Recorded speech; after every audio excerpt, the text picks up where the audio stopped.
I froze when the hotel clerk whispered, "Ma'am, your son's name is on this reservation, but not on any return flight." My blood turned to ice. Was I stranded here on purpose? Or was this just some cruel mistake? I'm Laura Henderson, a 61-year-old mother, and what began as a gift trip from my son turned into a nightmare of betrayal I never saw coming. Before I take you through this shocking story, don't forget to subscribe so you never miss the next betrayal tale. Also, tell me in the comments, where are you watching from, and what time is it there right now? I always love seeing our community checking in from all across the US and beyond. Just a week earlier, life had felt normal. It was the morning of my birthday, and the sun was streaming through the curtains of my modest 2-story home in Charleston, South Carolina. I'd woken up to the smell of pancakes. My son, Ethan, who was 32, had decided to cook. He was never much of a chef, but the gesture warmed my heart. "Happy birthday, Mom," he said, carrying in a tray, his dark hair a mess from the early hour. Behind him trailed Melissa, his wife of just 2 years, holding a gift bag that shimmered under the morning light. They both insisted I sit down at the dining table. I laughed nervously. I never liked being fussed over, but there was something sweet about the way Ethan hovered, almost too eager. Inside the gift bag was an envelope. At first glance, I thought it was just a birthday card, but when I pulled out the folded papers, I realized they were plane tickets. "To Clearwater Beach, Florida," Ethan announced, grinning proudly. "Mom, you've been so stressed. You deserve a real vacation, a beach resort, sunshine, waves, fresh start." My heart melted. Since my husband's passing 7 years earlier, life had been a balancing act of keeping myself busy, gardening, volunteering at the community center, and helping babysit for friends. But the idea of just leaving for a few days felt foreign. Melissa chimed in, her tone syrupy but slightly stiff. "It'll be good for you, Laura. No chores, no worries, just relaxation." Her eyes lingered on me a little too long. I brushed it off, deciding she was just trying to be kind. At first, I resisted. "Oh, you two shouldn't spend this much money on me," but Ethan insisted. "Mom, you gave me everything growing up. This is the least I can do." He pressed the itinerary into my hands. A round-trip flight, 5 nights at the Clearwater Palms Resort, and even a spa package. It felt almost too good to be true. But even as I hugged him, a flicker of unease sparked in the back of my mind. Ethan wasn't usually this generous. He was a hard-working project manager at a mid-sized Atlanta firm, but he and Melissa were always tight on finances, their student loans, their mortgage. How could they afford this? I shook the thought away. After all, hadn't I always told him not to overthink gifts? Maybe he was just finally in a good place. By Friday morning, I was packed and ready. Ethan drove me to the airport himself, hugging me tightly before I walked through security. "Enjoy this, Mom," he said, almost too intently. "Don't worry about anything." Melissa stood a few feet back, her smile strained. She waved, but it looked more like a performance than a genuine farewell. I told myself I was imagining things. The flight was smooth, the Florida sun dazzling as I landed. The Clearwater Palms Resort looked like something out of a travel brochure. Golden sand, turquoise waves, staff greeting guests with complimentary drinks. My room was spacious, with a balcony view of the ocean. It seemed perfect. Yet even in paradise, I couldn't shake the strange tightness in my chest.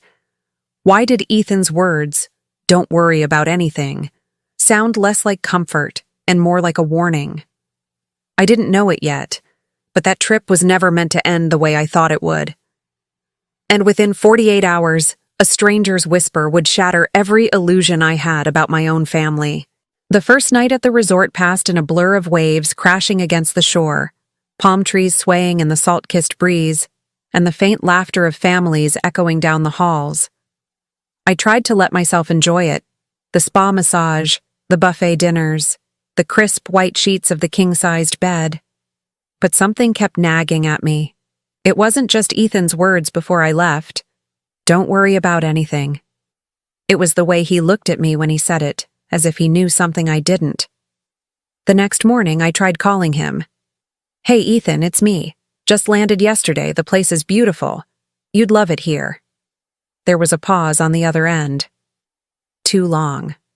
Then his voice, oddly rushed. Yeah, Mom. Glad you're enjoying it. Just relax, okay? Don't stress. That's the point. Melissa's voice floated faintly in the background. I thought I heard her say, Don't let her, before the line went quiet. Ethan muttered something, then quickly added, I'll call you later, Mom. Gotta run. The call ended before I could even ask how work was going. I frowned, staring at the phone. Normally, Ethan loved to chat. He'd ask me about my garden, about the neighbors, even about my silly yoga class. But this? It felt like he wanted me off the line. At breakfast in the resort cafe, a cheerful woman about my age, Karen Whitfield from Savannah, Georgia, struck up a conversation. She was here visiting her daughter, who worked at the resort spa. So, you here alone? She asked between bites of fruit. Yes, my son sent me here as a gift. Sweet, right? Karen tilted her head, her brow furrowing just slightly. That's unusual. Most folks come down here together. Anniversary trips, honeymoons. It's rare someone gets sent here solo. Her words were innocent, but they made me squirm. Why did I suddenly feel like my situation wasn't as normal as I thought? That afternoon, I went down to the concierge desk to confirm my return ticket. Ms. Henderson, the young clerk said politely, tapping away at the computer. Yes, you're checked in for 5 nights. Room 307. Great. And my return ticket? What time is the flight back to Charleston? The clerk's smile faltered. He typed again. His eyes darted to the side, then back to the screen. I don't see a return flight booked here, just the arrival reservation. My chest tightened. That can't be right. My son said it was round trip. Sometimes travel agents book separately, he explained too quickly. You should check with whoever purchased the ticket. I forced a smile, thanked him, and walked away. But my hands trembled as I clutched my phone. Ethan wouldn't forget something like this. Would he? Back in my room, I dialed Ethan again, straight to voicemail. I tried Melissa. The call rang 3 times before cutting off. I stared at the silent phone, unease coiling in my stomach like a snake. Why couldn't I reach them? Why hadn't they told me about this missing ticket? I sat on the bed, staring out at the endless ocean. For the first time since arriving, the view felt less like freedom and more like a cage. That evening, I joined a group excursion organized by the resort, a sunset cruise along the Florida coast. Karen, the woman from breakfast, was there too. We sipped champagne as the boat drifted past golden waves. The others laughed, took photos, toasted to anniversaries. But my mind was elsewhere. Karen leaned closer and asked quietly, So, your son, what does he do? I hesitated. Ethan had always told me he was a project manager for a tech firm in Atlanta. But the way Karen was looking at me, expectant, searching, made me suddenly doubt myself. He manages projects, I said weakly. Karen's lips tightened, but she nodded politely. Must keep him busy. For some reason, her tone made my skin crawl. Did she know something I didn't? When the boat returned to the dock, the night air heavy with salt and the buzz of laughter, I slipped away early. Back in my room, I locked the door, my heart pounding. I scrolled through my phone, desperate for a sign of Ethan's voice, Melissa's reassurance, anything, nothing. And that's when I realized, for the first time in my life, I couldn't be sure my son wanted me to come home. The next morning, sunlight streamed through the balcony doors, painting the room in golden streaks.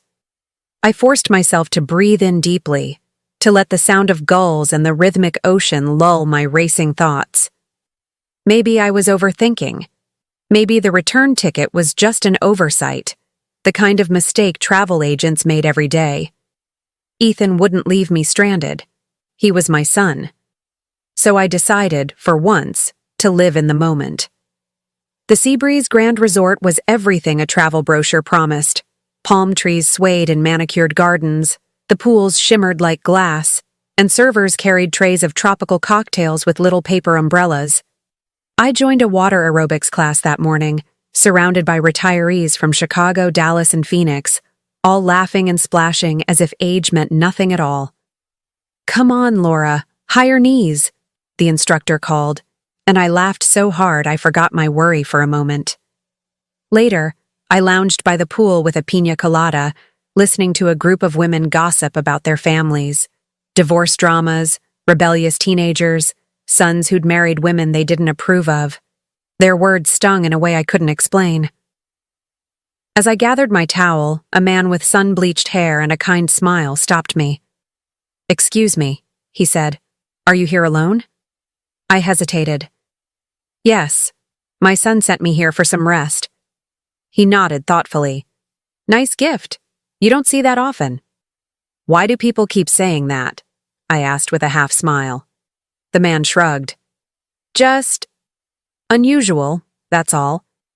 I run security for the resort. People usually book honeymoons, anniversaries, family reunions. Solo trips are rare unless someone's escaping something." His words settled in my chest like a stone. Escaping? Was that what Ethan thought I needed? Or was there something darker in the way he said it? He introduced himself as Daniel Brooks, a retired detective from Orlando now working at the resort part-time. His gaze was sharp, watchful, the kind of man who noticed things other people missed. That evening, I tried Ethan again. This time, the call didn't even ring. A robotic voice said, "This number has been temporarily disconnected." I froze. Disconnected? Ethan had always paid his bills on time. He was meticulous, almost obsessive about it. I tried Melissa's number. Same result. I called from the hotel lobby phone but got nothing. The clerk politely suggested, "Sometimes carriers block international resort numbers for fraud protection. Try tomorrow." But my gut told me something was wrong. Dinner that night was held on the beach, string lights glowing against the darkening sky, live jazz humming from a stage, the scent of grilled seafood floating through the air. Guests swayed to music, couples danced barefoot in the sand.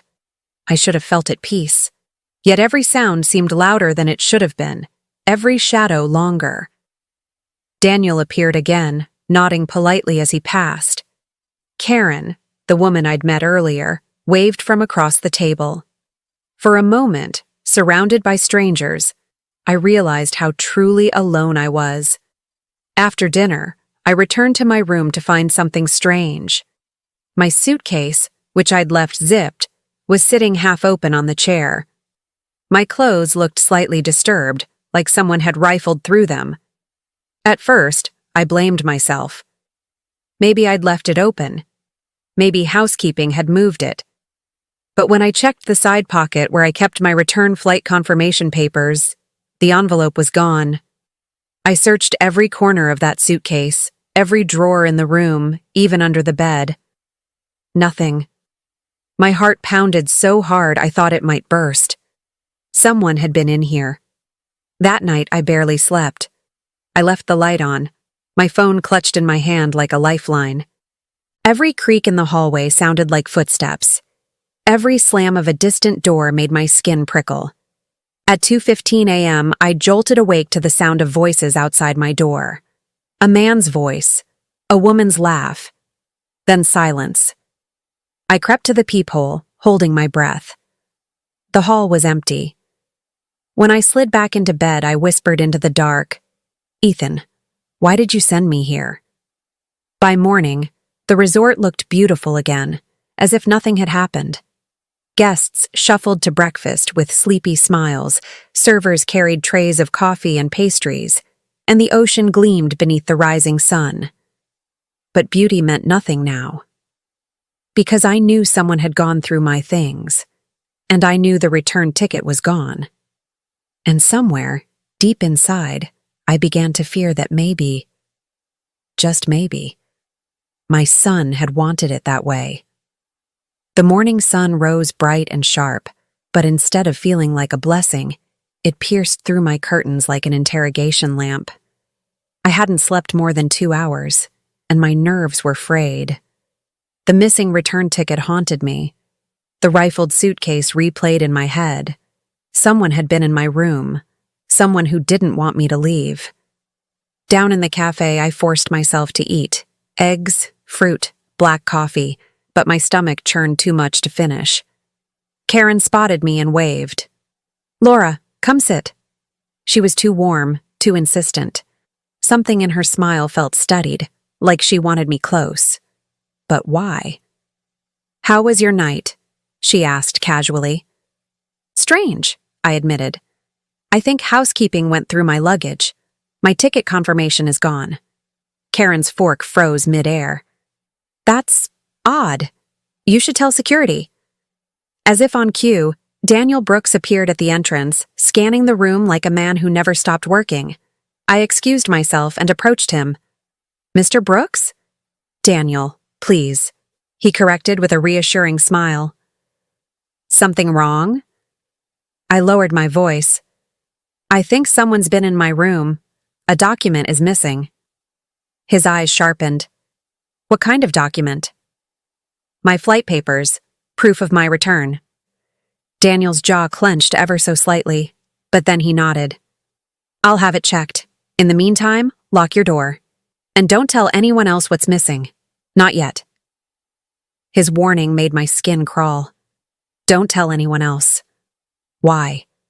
Later, I tried Ethan again, desperate for his voice. This time, the call went through, but only for 10 seconds. "Mom, I can't talk now," he hissed. "Just enjoy yourself, please." "Ethan, wait!" The line went dead. I stared at the phone, my hand shaking.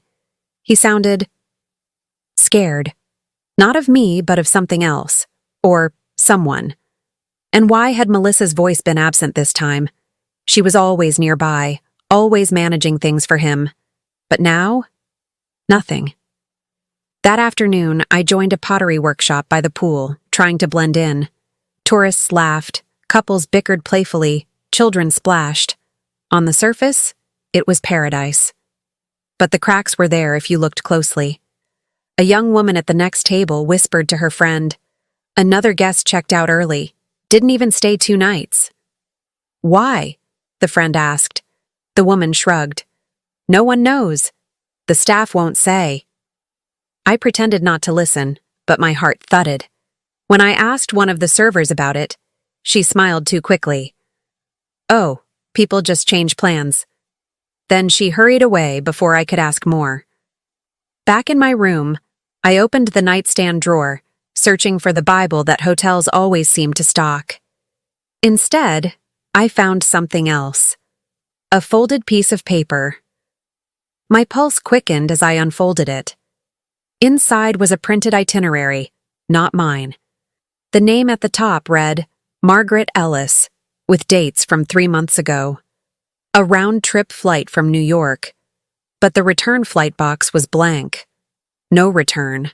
I nearly dropped the paper. Margaret Ellis. Who was she? Had she stayed here? And why would her itinerary be in my drawer? I hurried downstairs, note clutched in my hand, but by the time I reached the front desk, it was gone. Somehow, in the 30 seconds it took me to walk there, the paper had vanished from my fingers. I wasn't just imagining things. Someone was watching me. That evening, I found Daniel waiting near the pool bar. His face was serious, his usual friendly mask stripped away. "Laura, you need to be careful," he said quietly. I swallowed hard. Why? What's happening here? He hesitated, as though weighing how much to tell me. Finally, he leaned closer. "You're not the first guest to report something missing. Documents, jewelry, even IDs. And every time the guest leaves early, or doesn't leave at all. My breath caught. What do you mean, doesn't leave? Daniel's gaze didn't waver. I mean, they disappear. That night, I sat in my room with the balcony doors locked, every nerve screaming. The resort hummed with life outside, music, laughter, clinking glasses, but inside my room, it felt like a prison. Ethan's strange calls, Melissa's absence, Karen's probing questions, Daniel's cryptic warning, and that missing itinerary for Margaret Ellis. I clutched my phone, whispering to myself, I need answers, before it's too late. Then a soft knock rattled the door. 3 knocks. Slow, measured. I froze, and the voice on the other side said, low and calm, Mrs. Henderson, we need to talk. The knocking continued. 3 slow thuds, like a metronome counting down. My breath caught in my throat. Every instinct screamed at me to stay silent, to pretend I wasn't here. But the voice came again. Calm, deliberate. Mrs. Henderson, please. We need to talk. I crept toward the peephole, my heart hammering. It wasn't Daniel. It wasn't Karen. It was a woman. She stood alone in the dim hallway light, hair tied back, clutching a folder against her chest. She looked terrified. Against all reason, I cracked the door just enough to see her face. I'm Angela, she whispered. Housekeeping. Please let me in. Someone might be watching. Before I could respond, she slipped inside and shut the door behind her, back pressed against the wood. Mrs. Henderson, you're not safe here. The words dropped like stones in my stomach. Angela's hands shook as she opened the folder. Inside were copies of guest logs, payment receipts, and something else. Photographs. Look, she said urgently. This resort, people check in, but not all of them check out. Their names disappear from the system. Sometimes the records are deleted. Sometimes, she swallowed. Sometimes worse. I stared at the photos. Families smiling by the pool. Couples dining under string lights. Normal, happy guests. Then Angela slid one photo to the top. My chest went cold. It was the same name I'd seen earlier, Margaret Ellis. Where is she now? I asked, my voice barely audible. Angela shook her head. No one knows. Management says she left. But the staff, she broke off, glancing toward the balcony as if expecting someone to be listening. The staff knows she didn't. I forced myself to breathe. Why are you telling me this? Why me? Angela's eyes darted toward my phone on the nightstand. Because your name came up. You were flagged. Flagged? Yes. Someone arranged for you to come here. And it wasn't just a vacation gift. Whoever booked this, they put you on a list. A chill spread through me. My son's face flashed in my mind. Ethan, smiling as he handed me that envelope. To relax, Mom, he'd said. No, it couldn't be. Ethan couldn't be involved. Who put me on that list? I demanded. Angela hesitated, then whispered, check who paid for your trip. It wasn't your son. Before I could ask more, a sharp knock rattled the door again, harder this time, authoritative. Housekeeping, a man's voice called. Angela's face drained of color.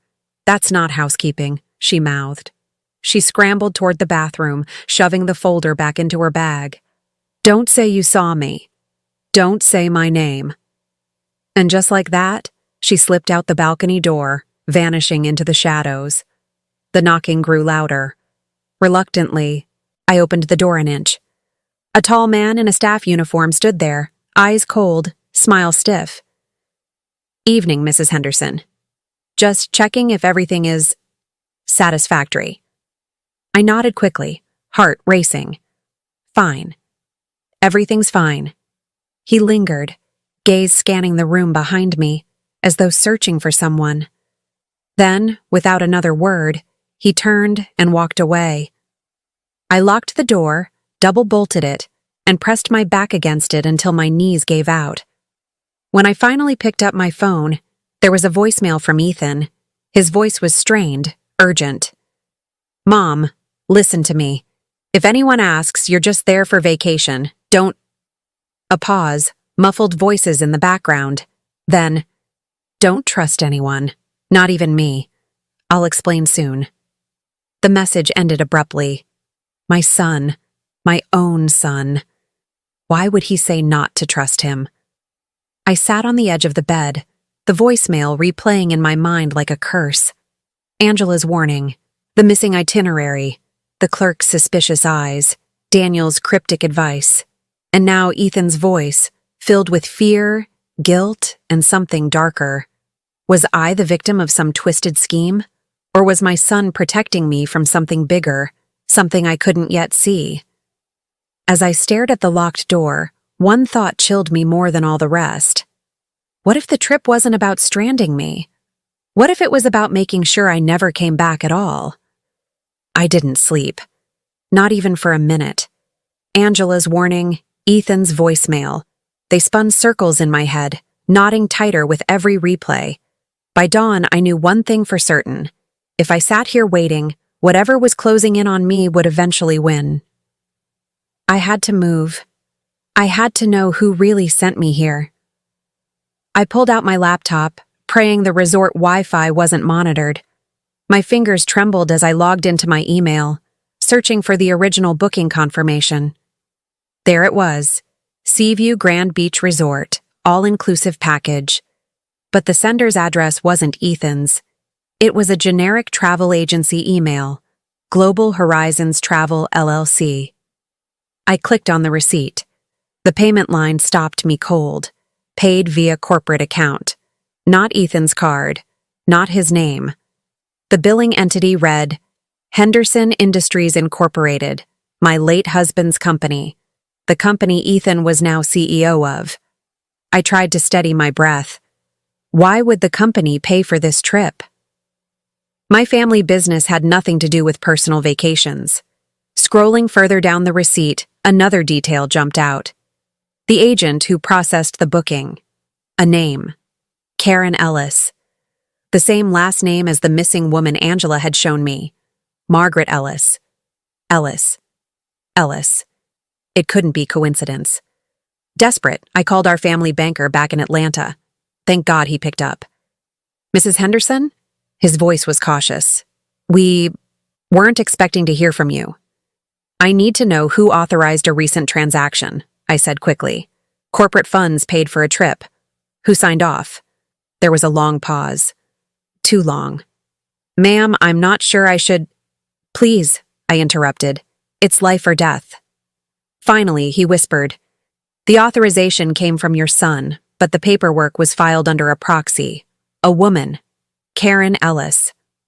As I hung up, the phone buzzed with a new message. Unknown number. Stop asking questions. Enjoy your stay. No signature. I looked up, and my blood ran cold. Outside on the balcony, far across the pool deck, a man in a dark polo shirt was staring directly at my room. When our eyes met, he lifted his phone, as if to remind me he was the one texting. I yanked the curtains shut. My legs buckled, and I slid to the floor. Why was Ethan mixed up in this? Was he willingly involved, or was he being manipulated, blackmailed? His voicemail haunted me. Don't trust anyone, not even me. The Ethan I knew, my little boy who once brought me daffodils from the yard, who cried when his father's casket was lowered into the ground, could never hurt me. But the Ethan who now sat at the head of Henderson Industries, surrounded by board members, lawyers, and sharks? Maybe I didn't know that Ethan anymore. A soft rustle by the sliding door jolted me upright. For a heartbeat, I thought it was the man from outside breaking in. But it was Angela, crawling in from the balcony, face pale with fear. They know you're asking questions, she whispered. You have to get out. Tonight. I grabbed her wrist. Who's they? The resort? The company? My son? Angela's eyes filled with something worse than fear. Pity. Mrs. Henderson, it's all the same. The resort, the company, the missing guests. It's one operation. I shook my head, refusing to believe. My family's company built hospitals, schools, donated to charities. It wasn't some criminal enterprise. But Angela's next words shattered any remaining illusion. "Your son isn't sending you here to relax," she whispered. "He's sending you here to disappear." The world tilted under me. My own flesh and blood. Could Ethan, my Ethan, really be the architect of all this? I thought about Angela's words long after she slipped back into the shadows. "Your son isn't sending you here to relax. He's sending you here to disappear." Disappear. The words stuck like a thorn in my throat. By morning, the man in the dark polo was gone, but his absence felt worse than his presence. It meant he didn't need to be visible anymore. I tested it. I left my room at 7:15, walked past the gift shop, through the lobby, out toward the beach. Every step, I glanced around, and every time, there he was. Not the same man, but someone. A gardener who didn't clip a single hedge, a couple who never ordered drinks, a desk clerk watching just a little too closely. The Seaview Resort wasn't paradise. It was a cage. I ducked into the women's restroom near the lobby and dialed Ethan's number. My hands were shaking so hard I could barely hold the phone. It rang once, twice, then voicemail. "This is Ethan Henderson. Leave a message." "Ethan, it's Mom," I whispered, choking on the words. "If this is some kind of game, it isn't funny. People are following me. Someone warned me I'm in danger. Please, I need you. Call me back." I hung up fast, terrified someone had traced the call. I couldn't wait for Ethan. I couldn't wait for answers. At 10 a.m., a shuttle bus idled outside the resort, its sign reading, Airport Express. The driver loaded suitcases while tourists climbed aboard, chattering about their flights back to Dallas and Phoenix. Heart-hammering, I joined the line. I had no ticket, no reservation, just a bag slung over my shoulder. When I reached the door, the driver glanced at his clipboard. "Name, ma'am?" Henderson," I stammered. "Laura Henderson. My son booked me." He scanned the list, shook his head. "Not here. Sorry." "Can't you just let me pay cash? Please?" The driver frowned. "Orders are orders, ma'am. Resort guests with return tickets only." I stepped back, crushed. The door hissed shut, the bus rumbled forward, and I stood stranded in the humid air. Then I noticed 2 security guards by the resort gate watching me intently, speaking into radios. When I tried to walk toward the road, they blocked my path. "Back inside, ma'am," one said firmly. "I just want to go for a walk. Back inside." His voice was steel. I turned, heart racing, and shuffled back toward the lobby. Every exit was sealed. Every attempt to leave marked me. That evening, Angela found me again, slipping into my room like a ghost. "You can't leave through the front," she said. "They'll never allow it. The only way out is by water." "Water?" She nodded. "There's a fisherman, old Ben, who docks his boat behind the service huts. He's helped others before. If you want out, you'll need him." I grabbed her hands. "Others? Angela? What happened to the others?" She bit her lip, eyes shining with grief. "They didn't make it." I didn't sleep again. My mind replayed every memory of Ethan, his hand holding mine on the first day of kindergarten, the way his voice cracked at his father's funeral, the pride on his face when he became CEO. How could that same boy be tied to this? And yet, the receipts, the bank records, Angela's warning, the shadows. By sunrise, one thought consumed me. I had to get to Old Ben. I packed a small bag with essentials, cash, ID, a bottle of water. Heart pounding, I waited until dusk, then slipped out through the laundry corridor toward the huts Angela had described. The sound of the surf grew louder, drowning my steps. But just as I rounded the corner, I froze. 2 men in resort uniforms stood by the dock, cigarettes glowing in the dark. Between them bobbed a small fishing boat. Old Ben's boat. And the men weren't guarding it by accident. The men at the dock laughed quietly, cigarette tips glowing in the dusk. Every flicker of light seemed to pulse with danger. Angela's words replayed in my head. He's helped others before. If you want out, you'll need him. Old Ben's boat was right there, rocking gently against the pilings. Freedom swayed just a few feet away, but so did those guards. I ducked behind the laundry huts, heart slamming against my ribs. The scent of bleach mixed with salt air made me nauseous. I needed a distraction. Something loud enough to pull them away. An idea struck. I darted back inside, slipping into the resort kitchen. Pots clanged, cooks shouted orders. My eyes landed on the fire alarm near the service door. One pull and chaos erupted. Sirens wailed, sprinklers hissed, water cascaded across steel counters. Staff screamed, scattering in panic. I bolted out the back, praying the guards would leave their post. The dock was clear. For the first time all week, luck tilted my way. I rushed forward, nearly tripping on a rope, and whispered harshly into the night. "Ben? Old Ben?" A figure emerged from the shadows of the boat cabin, weathered face, gray beard, eyes sharp as broken glass. "You Henderson's wife?" His voice was gravel, half accusation, half disbelief. "No, his mother. Please, I need your help." Ben cursed under his breath. "Knew they'd come for you sooner or later." "What are you talking about?" But he didn't answer. Instead, he tossed me a life vest. "Get in, we don't have long." As I climbed aboard, shouts rang out behind me. The guards had returned, pointing, yelling. One pulled a radio from his belt. Ben gunned the motor. The boat lurched forward, slicing into black water. Spray drenched my face as the dock shrank behind us. "Hold on!" he barked. Lights exploded across the shoreline, spotlights sweeping the waves. Sirens blared again, but this time they weren't fire alarms. They were alarms for me. A second boat roared to life, its engine snarling like an animal. Resort security was giving chase. The ocean stretched endless, dark, unforgiving. My stomach twisted as the waves tossed us. I clung to the rail, shouting over the wind. "Why are they doing this? Why me?" Ben spat over the side. "Henderson Industries. They've been moving money through this resort for years. Offshore laundering, fake retreats, ghost employees. People who get too close, like you, don't come back."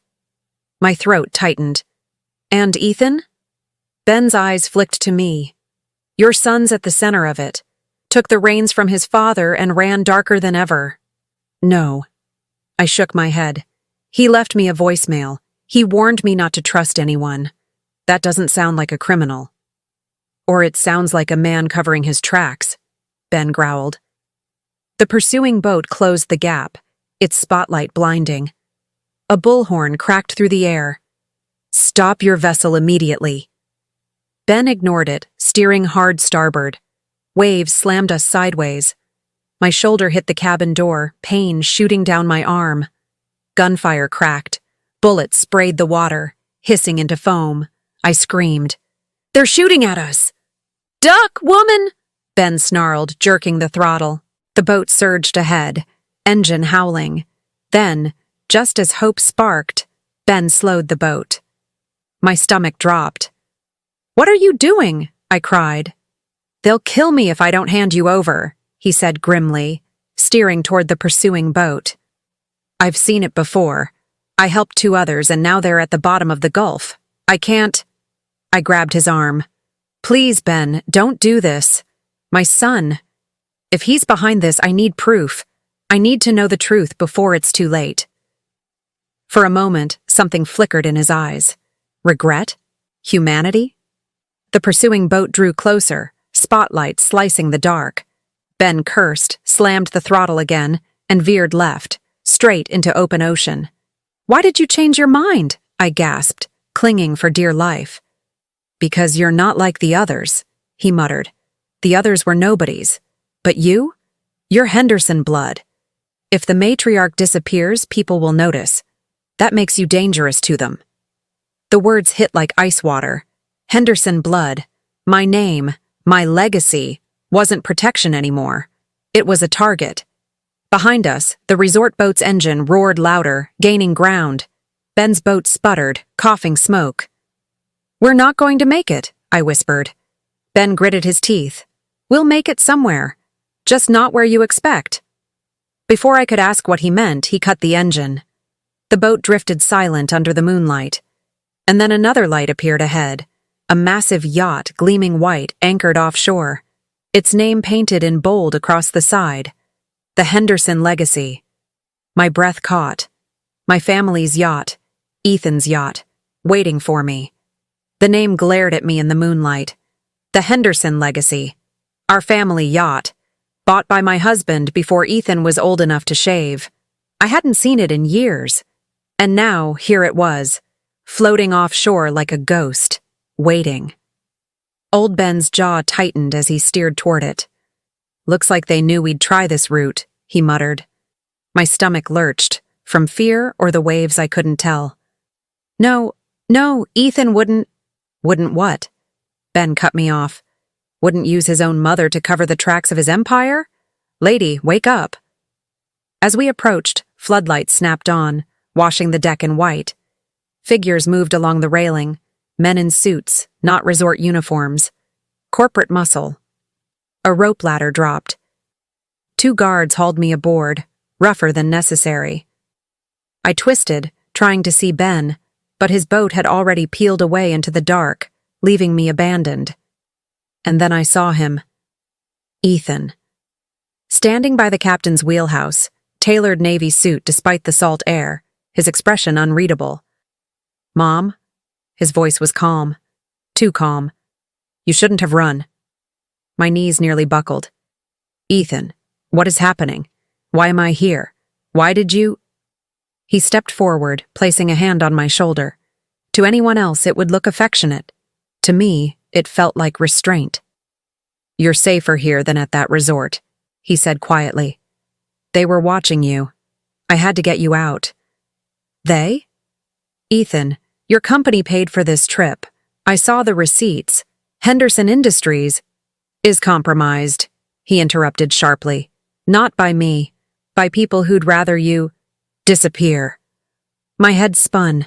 His eyes looked sincere, but sincerity had fooled women before. I thought of Angela's warning. "Your son sent you here to disappear." "Then why didn't you tell me?" I demanded. "Why the secrecy? Why send me to that place at all?" He hesitated. "Because the walls have ears. If I'd explained, they'd have silenced you before you ever boarded the plane." He leaned in closer. "Mom, you have to trust me. I'm trying to protect you." But the words echoed in my mind against his voicemail. "Don't trust anyone, not even me." Ethan motioned to a nearby guard, who handed him a slim leather folder. He opened it and slid a stack of documents toward me on the table in the yacht's lounge. Bank ledgers, property transfers, offshore accounts in the Caymans, and a list of names, dozens of them. Board members, executives, even government officials. Ethan said grimly. "They're all in it. The resort isn't just a vacation spot, it's a drop point. People go in with clean reputations and come out compromised." My breath caught as my eyes scanned the names. One leapt off the page. Karen Ellis, the same name that tied every clue together. "Why are you showing me this?" I asked, my voice trembling. "Because I need your help," Ethan said. "If I go public, they'll say I'm a greedy CEO burning bridges. But if the matriarch of the Henderson family steps forward, if you blow the whistle, they can't bury it." His words had weight. And yet, if he truly wanted me safe, why bring me to this yacht, surrounded by his men, isolated at sea? Why not fly me back to Atlanta? Why not call the FBI himself? Something didn't add up. One of Ethan's guards approached, whispering into his ear. Ethan nodded, his jaw tightening. "They've already launched a counter-move," he told me. "The Ellis faction knows you're alive. They'll come after you harder now." "The Ellis faction?" "Yes. Karen Ellis runs more than a travel agency. She runs the laundering arm. She's ruthless, Mom. I've been trying to dismantle her network from the inside. That's why I needed you here, where I can control access. Control. The word rang like a bell. Was this safety or imprisonment with a prettier view? Ethan leaned forward, taking my hands in his. His eyes, so much like his father's, searched mine. You have to make a choice, Mom. Either trust me and help expose this, or stay silent and let them take everything. The yacht swayed gently under us, but my whole world tilted harder. If Ethan was telling the truth, I was his last hope to bring down a criminal empire. But if he was lying, I was already standing in the spider's web, staring into the eyes of the spider. The folder of documents lay heavy in my lap. Offshore accounts, fake shell companies, names tied to a sprawling web of corruption. And Ethan, my son, sat across from me, waiting for an answer. But as the yacht drifted under the stars, something gnawed at me. It wasn't just the files, it was the way he looked at me. Patient, calculating, like a chess player waiting for the other side to move. Get her something to eat, Ethan ordered one of the guards. His voice was even, but there was no mistaking the steel in it. They obeyed instantly. I noticed the way they avoided eye contact with him, how their hands hovered near their belts even when relaxed. Not bodyguards. Enforcers. He had power over them. Absolute. And I remembered something his father once told me. Real leaders earn loyalty. They don't buy fear. My husband's words felt like a warning echoing from the grave. Ethan launched into his explanation, pacing as he spoke. The Ellis Group uses the resort to identify high-net-worth individuals. They trap them with debt, drugs, or blackmail, then fold them into the network. I've been tracking the movement for months. That's why I had to stage this trip. Stage this trip? I repeated softly. He froze for half a second. Just half a second. But I saw it. The pause of someone who had revealed more than they meant. You mean, you sent me there knowing what it was? His jaw tightened. I had to. It was the only way to flush out their methods. I shook my head. You used me as bait? He didn't deny it. That night, after he'd excused himself to take a call, I wandered the yacht. I was supposed to stay in the lounge, but old habits die hard. I found his office on the upper deck, unlocked. The papers on his desk weren't about Ellis. They were quarterly profit reports, PR memos, a crisis management draft with my name in bold at the top. In the wake of her disappearance, the Henderson family mourns, while CEO Ethan Henderson pledges. My hands shook. It was a press release, already written, already prepared for me to vanish. I nearly screamed when I heard his voice behind me. Couldn't sleep? I spun. Ethan stood in the doorway, smiling. Too calm, too smooth. I hid the papers behind my back. I was just looking for some water. He stepped closer, slowly, like one might approach a nervous animal. You're lying. For a terrifying moment, I thought he'd demand the pages, but instead, he just brushed past me, collected the documents, and slid them into a drawer. You shouldn't snoop, Mom. Not here. It's not safe.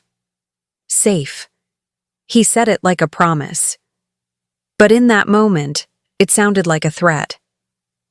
Later, lying in the small cabin he'd assigned me, I replayed every word he'd spoken since I'd arrived. They were watching you. You have to trust me. It was the only way to flush out their methods. Every phrase could mean protection, but every phrase could also mean control. And then it hit me. Angela's warning. Don't trust him.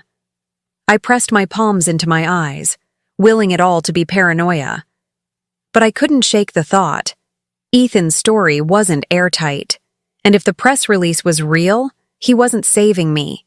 He was preparing the world for me to vanish. The yacht rocked gently under the midnight tide. I stared at the locked door of my cabin, knowing his guards were outside.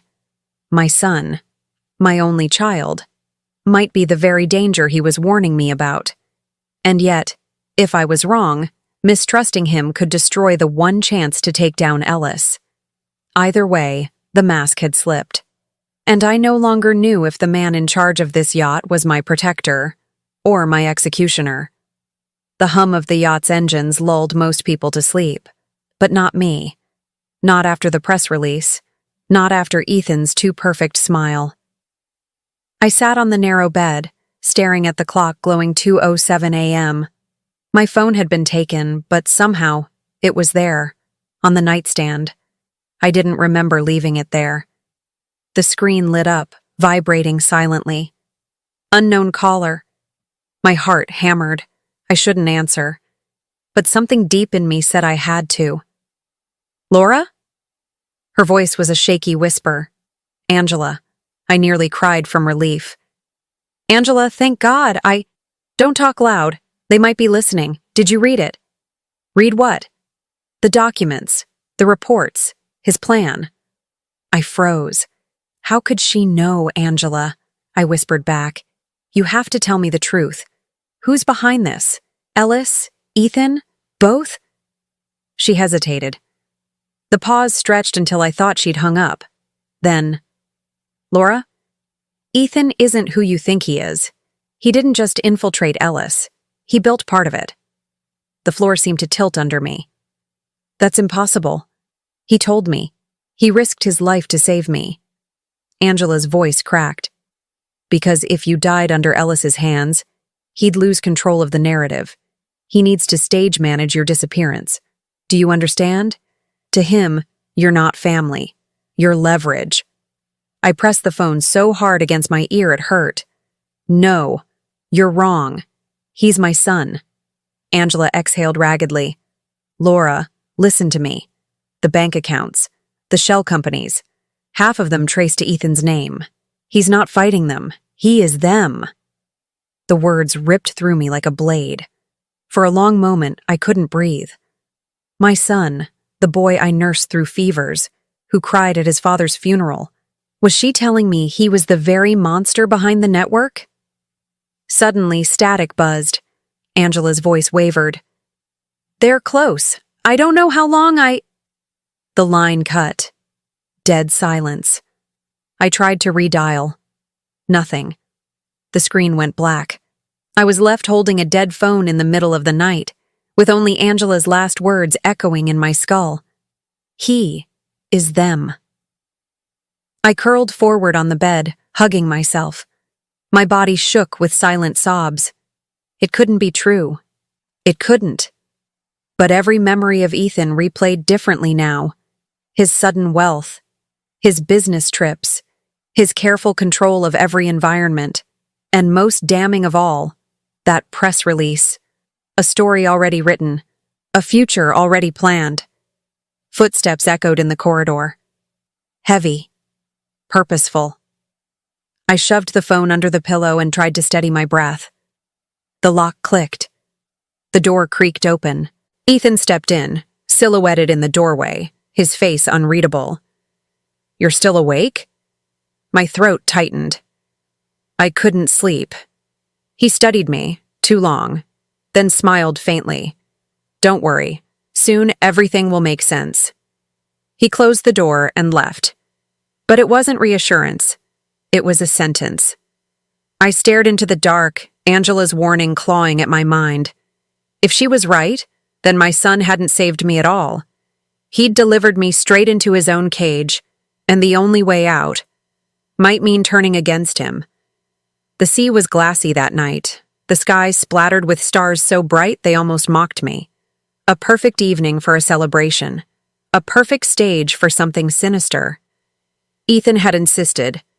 Join me for dinner on deck, just us, like old times. But after Angela's call, every word from his mouth felt rehearsed, weaponized. The deck glowed with lantern light. A polished oak table gleamed under silver serving platters.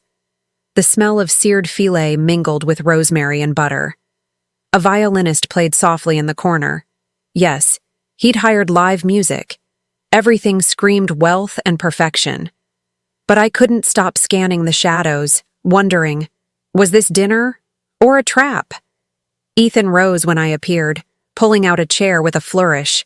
His smile was wide, too wide. "Mother, you look beautiful tonight." I forced a nod. My hands trembled as I adjusted the shawl over my shoulders. "It's lovely. Only the best," he said smoothly. "You deserve it. After all, you've carried so much, given so much. It's time you finally relax." That word, relax, struck me like a slap. The same word that had started this nightmare. He poured the wine himself, his hand steady as stone. "Here's to us," he said, raising his glass. "To new beginnings." I stared at the ruby liquid swirling in my goblet. My reflection looked warped, almost drowning. Angela's whisper echoed in my head. "He is them." My fingers tightened on the stem. If this wine was poisoned, would refusing it expose me? Would drinking it end me? I lifted it halfway, my hand hovering. Ethan's gaze flicked to my hesitation. He tilted his head, a predator measuring prey. "Something wrong, Mother?" My throat closed.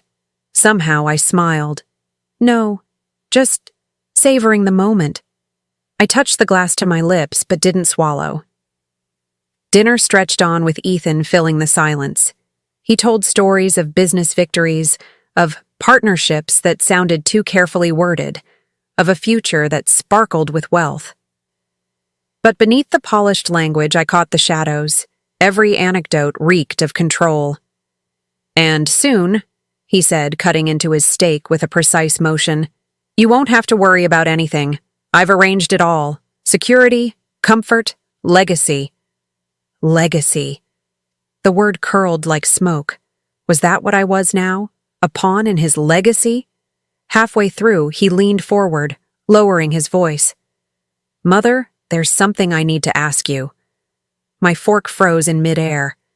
"If you had to choose between protecting family or protecting strangers, which would you pick?" It was casual in tone, but his eyes drilled into me. A test. My pulse roared in my ears. If I chose family, I might be endorsing his empire.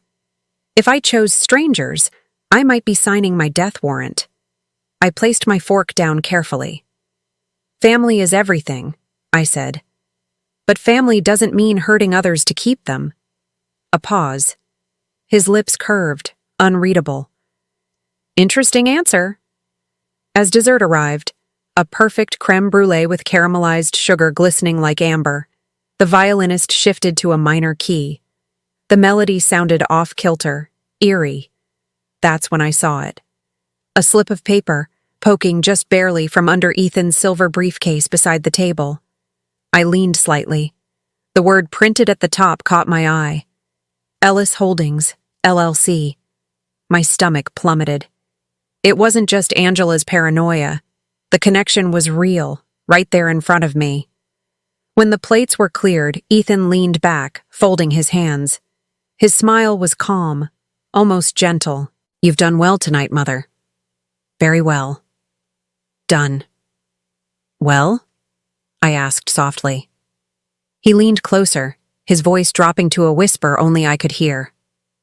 "Because trust is everything, and trust is tested. Remember that." Then he stood, kissed my forehead like the dutiful son he pretended to be, and left me trembling alone on the deck. I stared at the ocean stretching into black infinity. Angela's warning, the briefcase, Ethan's test. Every sign pointed in one direction. My son wasn't just part of Ellis. He was building it, expanding it, and I was his unwilling centerpiece. The ship rocked gently as waves lapped against its hull. Midnight again. The kind of silence that makes your ears ring. I couldn't sleep. Not after that dinner. Not after seeing Ellis Holdings on Ethan's briefcase. Angela's voice still haunted me. He is them. I had to know the truth. Not from whispers, not from suspicions, from proof. I crept barefoot through the hallway, each wooden plank groaning beneath me like it wanted to betray my steps. The air was heavy with salt and varnish. Ethan's cabin was at the far end, its brass handle glinting faintly under the low lights. For a moment, I froze. What if he was inside? What if this was suicide? But then I remembered his words at dinner.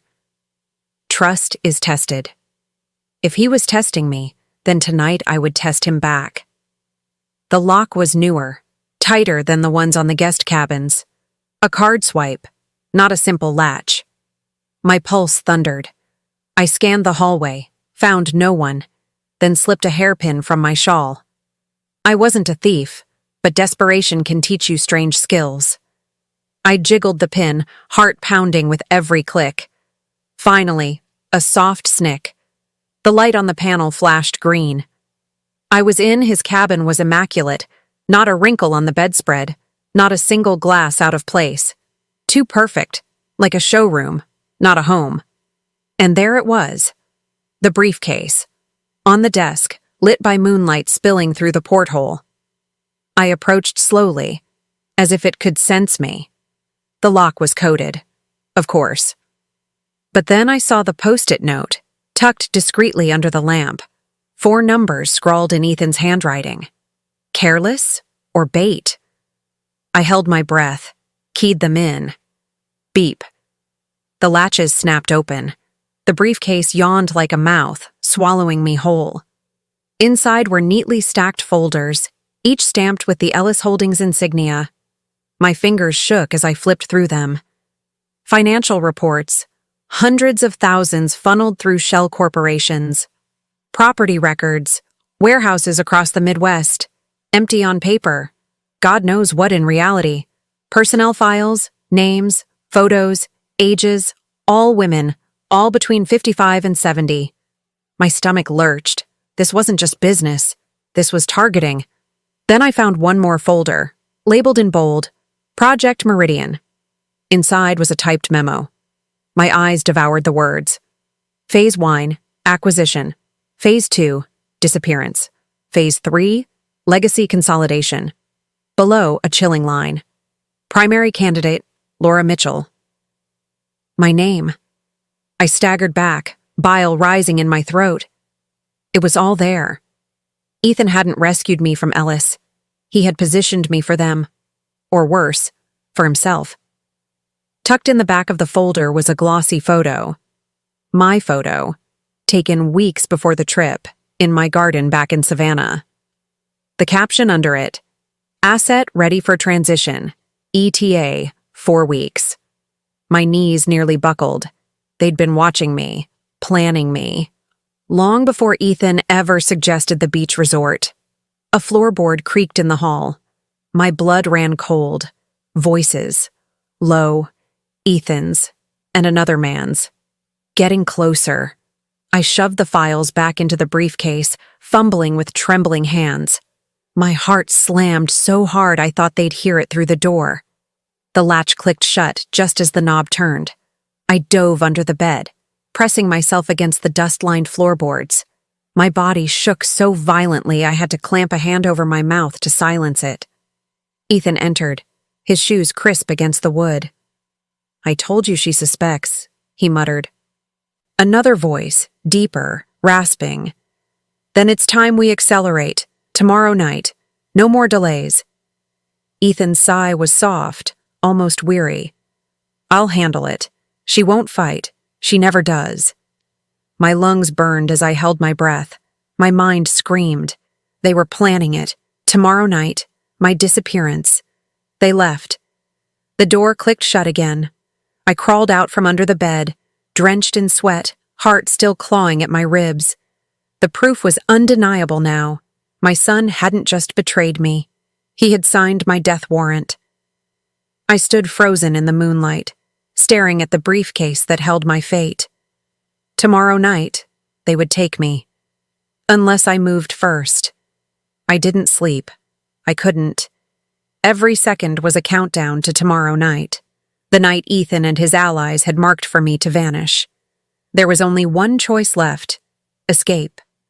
At dawn, I sat by the window, watching seagulls trace circles in the pale pink sky. The yacht wasn't docked. We were adrift, far from land. That meant my options were slim. Get a signal, find a way to call out, even briefly. Find allies, crew members not loyal to Ethan, find a lifeboat, and take my chances on the open sea. Each option was thin as paper, but paper was all I had. By mid-morning, I slipped through the halls, shawl draped like a shield. The yacht was larger than most homes I'd ever seen, with polished staircases and gleaming corridors. But behind the glamour lurked eyes, crewmen who glanced at me too long, who nodded too quickly, who moved only after Ethan passed. Still, I reached the small radio room near the bridge. The door was ajar, the static hum of equipment bleeding into the hall. I slid inside. I grabbed the mic with shaking hands. "This is Laura Mitchell, aboard the Aurora Dawn. If anyone can hear me..." The line crackled. Then a voice. "Go ahead, Aurora Dawn." Relief flooded me. I had seconds to act. "I am being held against my will. Please." The line cut. Dead silence. I spun, panic clawing my throat. The radio's power light had gone dark. Someone had killed it. And then I heard it. Slow clapping. Ethan stood in the doorway, calm, smiling. "Mother," he said softly, "you're making this so much harder than it needs to be." He stepped forward, plucked the mic from my hand, and set it gently back on the console like a teacher removing a toy from a child. "Did you really think," he asked, voice almost tender, "that I wouldn't secure the radios?"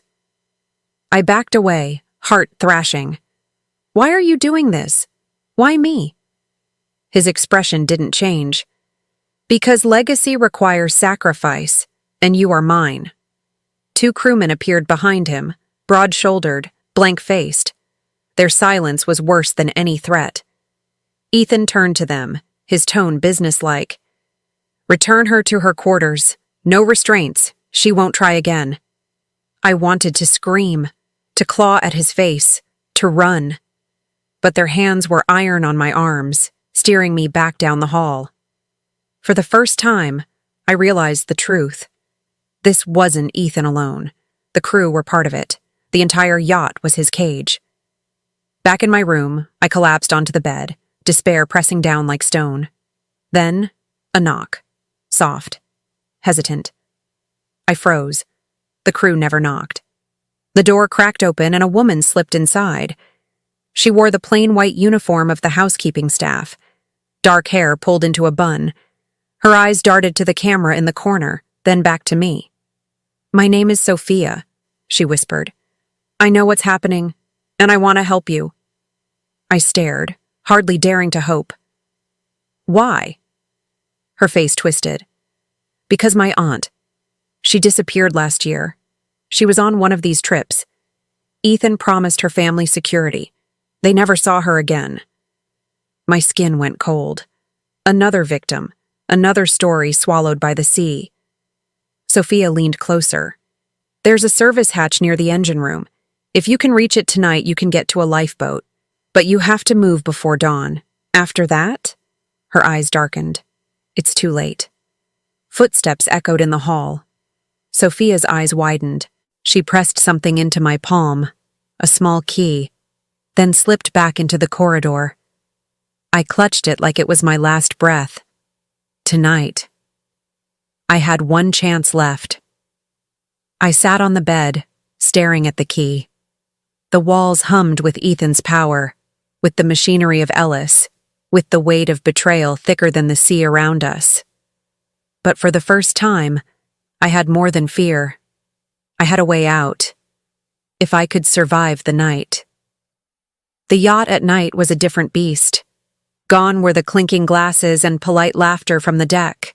Gone were the hollow congratulations Ethan's allies threw like confetti. Now it was silence. The kind that pressed against your chest until you swore you could hear your own heartbeat echoing down the corridors. I had the key. And one chance. I slipped off my shoes and padded barefoot to the door. Every shadow felt alive. Every flicker of the overhead lights looked like eyes watching me. I told myself over and over, "You're not a prisoner yet. You still have control. Move." The hatch Sophia had described was 3 decks below, near the engine room, near the noise. If I could reach it, the cover of sound would drown my steps. The hallway stretched long and sterile, lined with glossy paintings of oceans and harbors. The irony nearly made me laugh. A prison decorated with seascapes. I moved carefully, hugging the wall, slipping past cameras where I'd memorized blind spots during the day. Twice, I froze as footsteps approached. Crew members walked past, murmuring to each other in low tones. Their faces were expressionless, movements mechanical, like they'd long ago traded humanity for loyalty. One stopped, turned. I held my breath. But then, he scratched his neck and kept walking. By the time I reached the bottom deck, sweat slicked my skin despite the cool sea air that seeped through the steel corridors. The roar of the engines thundered around me. The vibrations rattled the metal floor. Perfect cover. I found the panel Sophia described. A small maintenance hatch, barely wide enough for me to squeeze through. The key fit. The lock clicked. I yanked it open. Inside it was narrow, lined with pipes and wires. The smell of oil and salt hung thick. I crawled forward, knees scraping against the metal, the roar of the engines pulsing like a drumbeat in my ears. Somewhere behind me, a door slammed. Voices echoed. Panic jolted through me. They were searching. I scrambled faster, heart hammering, breath harsh. The passage twisted, dipped, then opened into a storage bay. And there, mounted on the wall, was a small orange lifeboat. Hope burned in my chest. But as I stepped forward, I froze. The lifeboat wasn't alone. A figure was already there, crouched in the shadows. Sophia. Her face was pale, her hands trembling as she shoved supplies into a bag. "You're here," she whispered, eyes darting. "Good. We don't have much time." Relief surged. "You're coming with me?" She nodded quickly. "I can't stay here. They'll—" But before she could finish, a voice cut through the room. "Well," Ethan drawled, stepping from the opposite door. "Isn't this touching?" Behind him came 2 guards. Their boots hit the floor like gunshots. Sophia went rigid, terror flashing in her eyes. Ethan smiled at her almost kindly. "I told you loyalty was rewarded, Sophia. And yet, here you are." Sophia shook her head. "No, Silence," Ethan snapped. His gaze flicked to me. "And you, Mother, always chasing the impossible." He motioned to the guards. "Take her back. She's growing reckless." The guards stepped forward, but Sophia moved first. With a cry, she shoved the emergency release lever on the lifeboat. The clamps burst open with a metallic crack, the vessel lurching forward. "Go!" she screamed at me. "Now!" The guards surged toward her, fury in their eyes. I didn't think. I threw myself into the lifeboat, my body colliding with the cold metal. Ethan's roar filled the bay. "Stop her!" But Sophia blocked them, grabbing at their arms, clawing, fighting with every ounce of desperation. I slammed the hatch shut and fumbled with the ignition. Through the tiny porthole, I saw Sophia's face one last time. Brave, defiant, doomed. The lifeboat shot downward into the sea. The impact rattled my bones. Spray exploded around me. Then, silence. The yacht loomed above like a floating palace, its lights glittering cold against the night sky. And I was free. For now. I gripped the controls, the small engine sputtering to life. But the waves were high, and the horizon was endless. Where was land? Where was safety? Behind me, the yacht remained, watching, waiting. And somewhere on that vessel, my son was already planning his next move. The sea stretched endless and black before me. I had escaped the yacht, but not Ethan, not his reach, not his empire, because this wasn't the end. It was only the beginning of the war, and I knew he would come for me. The ocean was endless. Black waves crashed against the lifeboat, salt spray stinging my eyes, the cold wind cutting through me like knives. For a moment, I thought I'd done it, that Sophia's sacrifice had bought me freedom. But then, the sound, a low mechanical hum, growing louder, closer. I turned, dread chilling my spine. The yacht, Ethan's yacht, bearing down like a predator that had caught the scent of blood. Its spotlights cut across the waves, searing the darkness, hunting me. I jammed the throttle on the lifeboat, the tiny engine whining in protest. The craft shuddered forward, skipping across the waves. But it was no match. The yacht surged closer, the lights blinding, the roar of its engines swallowing the night. Over the loudspeaker, his voice echoed across the water, calm, mocking. "Mother, did you really think it would be that easy?" I gritted my teeth, steering hard, desperate to lose him in the swell. But there was nowhere to run. Just ocean. And him. The yacht slowed as it drew alongside me. A rope ladder unfurled, slapping against the water. Ethan himself stood at the rail, a silhouette against the floodlights. His suit jacket gone, shirt unbuttoned at the collar, hair whipping in the wind. He looked less like my son and more like a king commanding his empire. "Get on board, Mother," he called. "End this charade, or we end it my way." I stared up at him, my body trembling with exhaustion and rage. "Your way? You killed Sophia. You lied. You tried to trap me here." His voice softened, almost tender. "No. I saved you. From yourself. From your weakness. You should thank me." My chest ached. How had the boy I raised become this? The lifeboat rocked violently as the yacht circled. I knew I couldn't outrun him, couldn't outfight him, but maybe I could outthink him. Slowly, I stood, gripping the side of the lifeboat, forcing my voice steady. "You want me back so badly? Then take me. But hear this, Ethan. If you drag me into your world, you'll never wash the blood off your hands. Not mine, not Sophia's, not anyone's." For the first time, a flicker of doubt crossed his face. His jaw clenched. "Enough," he snapped. "Climb. Now." The guards behind him shifted, waiting. I had seconds. I bent down, pretending to grab the rope. My hand brushed against the emergency flare gun strapped inside the lifeboat. Sophia must have hidden it. My heart pounded. This was my only chance. I snatched it up and leveled it at the yacht. The guards froze. Ethan's eyes widened. "Mother!" I fired. The flare shot skyward, a streak of blinding red fire splitting the night. It wasn't just light, it was a signal, a distress beacon. Ethan's expression shifted from anger to horror. "No." For a moment, nothing happened, just the burning flare falling toward the sea. Then, headlights. In the distance, cutting across the waves, a Coast Guard cutter thundered toward us, its siren wailing. The flare had done its job. Ethan spun toward his crew, fury breaking his mask. "Shut it down! Move! Now!" But it was too late. The cutter pulled alongside, floodlights blazing, voices booming through loudspeakers. "U.S. Coast Guard, stand down, hands where we can see them!" Chaos erupted.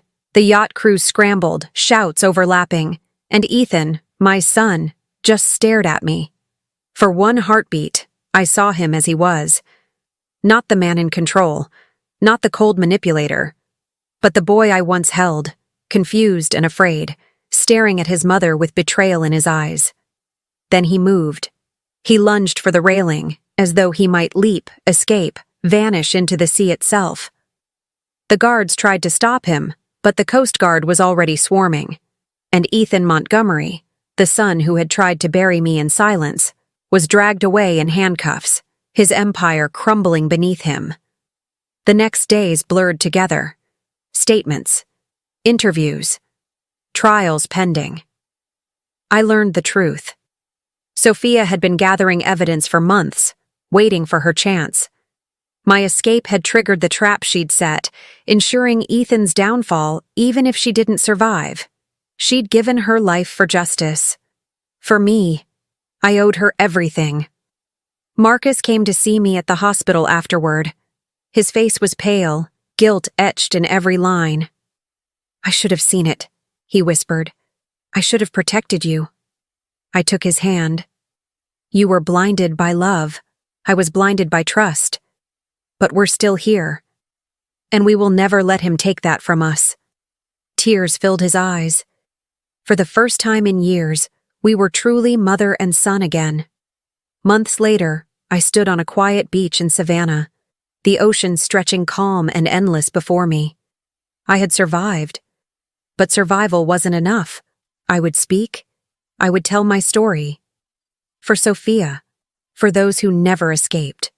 For the mothers and fathers whose children wore masks they didn't recognize. I was Laura Montgomery. And I was no longer a victim. I was a witness. And I was ready to be heard.